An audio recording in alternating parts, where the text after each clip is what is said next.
नाज़रीन, कौमें बनती हैं कुछ उसूलों पे।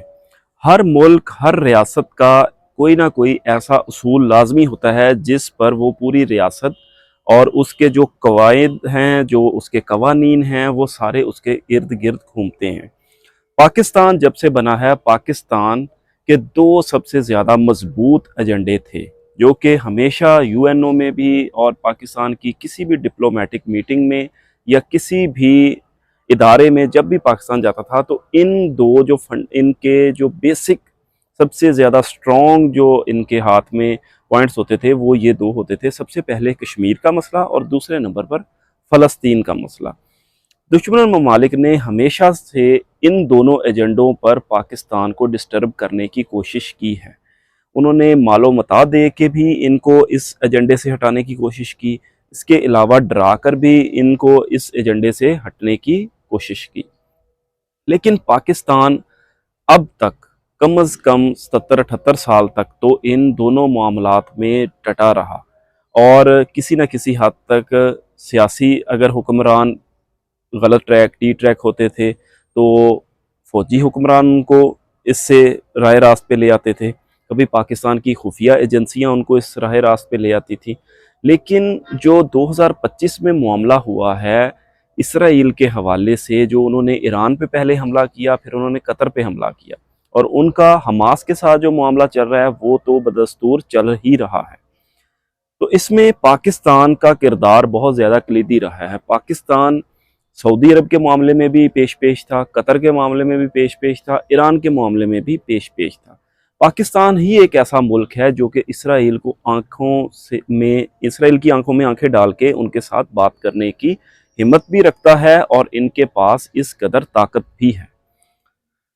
तो अब अगर हम बात करें कि ये जो यूएनओ की जो मीटिंग हुई है, इसमें पाकिस्तान का जो वफ्द गया है, उसमें एक ऐसी खातून पुरस्रार तौर पे सामने आ गई जो कि इसराइल की हमायती हैं। 2017-18 में उन्होंने ट्विटर पर बहुत से ऐसे ट्वीट्स किए जिनमें उन्होंने इसराइल को तस्लीम करने की बात की।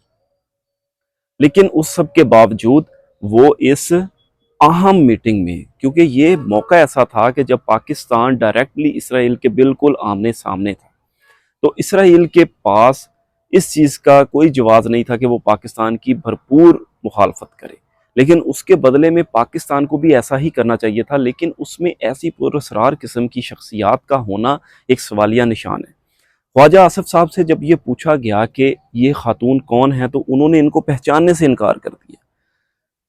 अगले दिन जब हमने इसकी तस्वीर देखी और इसके बारे में जानने की कोशिश भी की, तो हमें पता चला कि ख्वाजा आसिफ की ऐन पिछली सीट पर, जब वो यूएनओ में अपनी स्पीच दे रहे थे, तो बिल्कुल पिछली सीट पर जनाब शमा जुनेजो इनका नाम है, वो इनकी बिल्कुल पिछली सीट पर बैठी थी। तो ऐसे में इस तरह के मामलात का हो जाना, ये बहुत ज़्यादा शकूक व शुबहात का एक आंसर देता है हमें। बहुत से जो नाकदीन हैं जिनको इस टाइम सियासी तौर पे अच्छा नहीं समझा जा रहा, वो ये सवालात उठा रहे हैं कि क्या ऐसा मुमकिन हो सकता है कि इस कदर वीवीआईपी प्रोटोकॉल्स में कोई ऐसी शख्सियात भी इस वफ्द का हिस्सा बन जाएं कि जो कि इसराइल के मुकम्मल तौर पे हमायती हों। ऐसा मुमकिन नहीं है। या तो ये बहुत ज़्यादा सिक्योरिटी ब्लंडर है, या फिर ये सरासर झूठ बोला गया है पाकिस्तान के वज़ीर दिफा की जानिब से। और अगर हम फॉर एग्जांपल ये एज्यूम कर लें कि दोनों सतहों पर, मतलब कि सिक्योरिटी क्लियरेंस के बाद ये खातून उस वफ्द में शामिल हुई और ख्वाजा आसिफ को इनका पता भी था, तो क्या हमारा सारा नैरेटिव इस चीज़ से डिस्टर्ब नहीं होता कि पाकिस्तान इसराइल के मुकम्मल तौर पे ख़िलाफ़ था, इस्लाम का अलंबरदार बन के वहाँ पे गया था। लेकिन उसके बाद ऐसी शख्सियात का पाकिस्तान के वफ़द में होना इनकी तमाम तर कोशिशों को मतनाज़ा करने के मुतरादिफ है।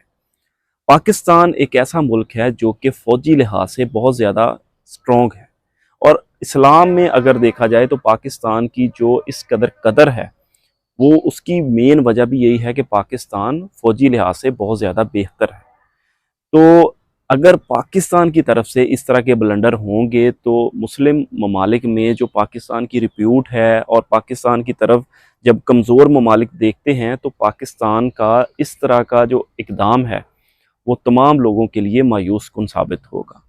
تو اس میں جو صحیح یا غلط ہے اس کی کڑیاں تو ابھی ہم آنے والے وقتوں میں دیکھیں گے کہ یہ سارا جو معاملہ ہوا ہے اس میں سعودی عرب کا وزٹ سے لے کر امریکہ میں جو بھی یہ اقدامات ہوئے ہیں، اور آگے جو ٹرمپ نے اعلان کیا ہے کہ میں نے تمام ممالک کو راضی کر لیا، جس میں انہوں نے فیلڈ مارشل عاصم منیر اور وزیر اعظم شہباز شریف کی بھی بہت زیادہ تعریف کی ہے، تو اس تعریف کے بدلے میں ان کو کیا ملا ہے اور ان کو کیا ملا ہے یہ ہمیں آنے والے وقتوں میں پتہ چل جائے گا۔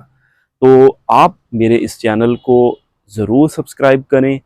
اس کا نام ہے ولاگر کا پوڈ کاسٹ۔ اس میں ہم مختلف شخصیات سے بھی ملاقات کیا کریں گے اور اس طرح کے اہم موضوعات پہ بھی آپ سے بات چیت کیا کریں گے۔ آپ نے مجھے سپورٹ کرنا ہے، ہم آپ کے لیے بہترین سے بہترین کنٹینٹ لے کر آئیں گے۔ بہت بہت شکریہ۔